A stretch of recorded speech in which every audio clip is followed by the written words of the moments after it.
Ges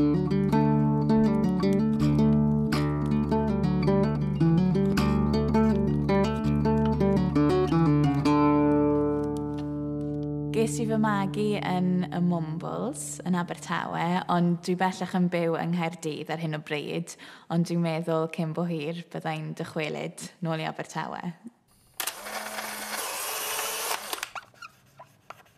Angharad Jenkins.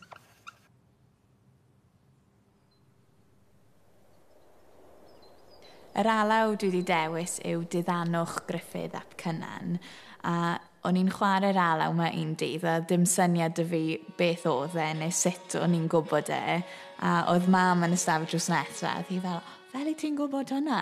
O'n i fel, fi ddim yn gwybod, ond beth oedd e, oedd y band Abba oedd mam arfer chwarae mewn, nhw arfer chwarae hwnna, a jyst trwy proses osmosis a bod o gwmpas y gerddoriaeth yma, dwi wedi dysgu e rywsut, ond nes i byth eistedd lawr a trial dysgu fe.